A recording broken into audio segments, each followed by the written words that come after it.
अखेर तो दिवस उजाडलाच. विद्यार्थ्यांच्या अभूतपूर्व संघर्षामुळे आणि रस्त्यावरील आंदोलनामुळे केंद्रीय शिक्षण मंत्री धर्मेंद्र प्रधान यांना आपल्या पदाचा राजीनामा द्यावा लागला. हा देशातील लाखो विद्यार्थी आणि तरुणांच्या एकजुटीचा, त्यांच्या धैर्याचा आणि तसेच संघर्षाचा ऐतिहासिक विजय आहे.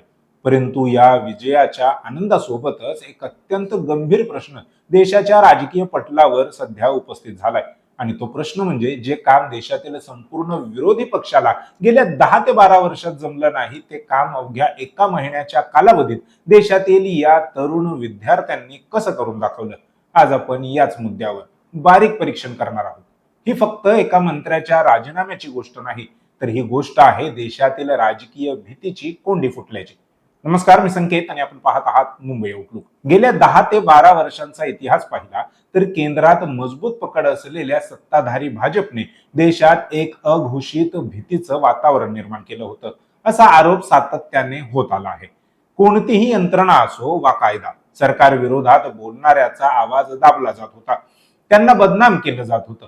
या भीतीमुळे नागरिक सहजासहजी रस्त्यावर उतरून सरकारचा थेट विरोध करायला धजावत नव्हतं. लोकशाहीत जनतेच्या या भीतीला वाट करून देणं, सरकारला त्यांच्या चुकीच्या धोरणांवरून धारेवर धरणं, रस्त्यावर उतरणं आणि जनतेचा आवाज बनणं ही प्राथमिक जबाबदारी कोणाची होती?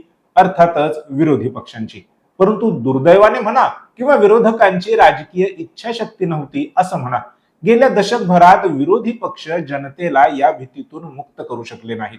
उलट विरोधी पक्ष स्वतःच या भीतीचे शिकार झालेले दिसले. कधी केंद्रीय यंत्रणांचा धाक, कधी आपापसातील फूट, तर कधी विस्कळीत रणनीती.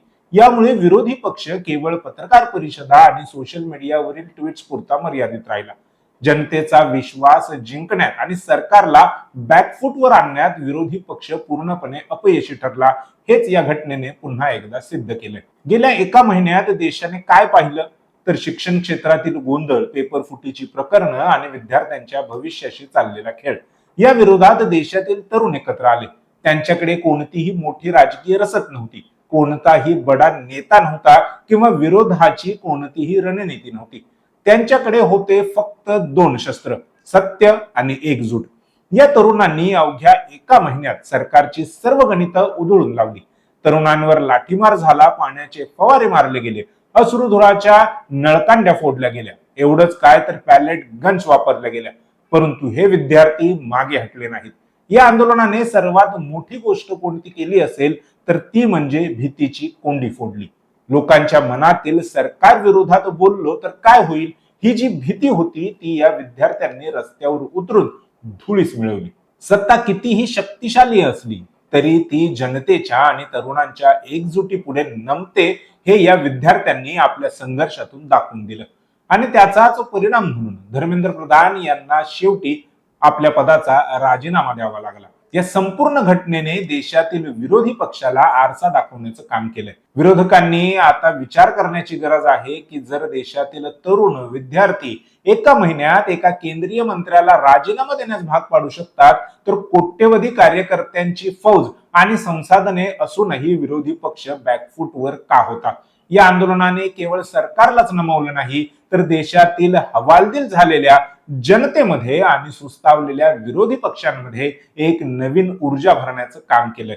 या आंदोलनाने हे स्पष्ट केलं आहे की लोकशाहीत एसी रूम मध्ये बसून किंवा सोशल मीडियावर भाषण देऊन, ट्विट्स करून लढाया जिंकल्या जात नाहीत.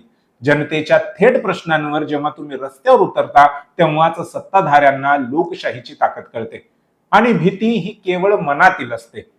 एकदा का तुम्ही अन्यायाविरोधात पाऊल उचललं की भीती नाहीशी होते. धर्मेंद्र प्रधान यांचा राजीनामा हा विद्यार्थ्यांच्या लढ्याचा पहिला टप्पा असू शकतो, परंतु या आंदोलनाने देशाच्या राजकारणाला एक नवीन दिशा दिली आहे. तरुण विद्यार्थ्यांनी हे सिद्ध केलंय की लोकशाहीत जनताच खरी मालक असते. आता प्रश्न हा आहे की विरोधी पक्ष या घटनेपासून काही धडा घेणार का, की पुन्हा आपल्या जुन्याच राजकीय चुकांची पुनरावृत्ती करणार? धर्मेंद्र प्रधान यांच्या राजीनाम्यानंतर आता महाराष्ट्रातील टीईटी व एमपीएससी पेपर फुटींच्या प्रकरणावरून वातावरण चांगलंच तापलंय. आता महाराष्ट्राचे शिक्षण मंत्री दादा भुसे यांच्या राजीनाम्याची देखील मागणी राज्यातील विरोधी पक्ष करताना दिसतोय. आता महाराष्ट्रातील विरोधी पक्ष या मुद्द्याला घेऊन काय पावलं उचलणार याकडे सर्वांचं लक्ष लागलंय.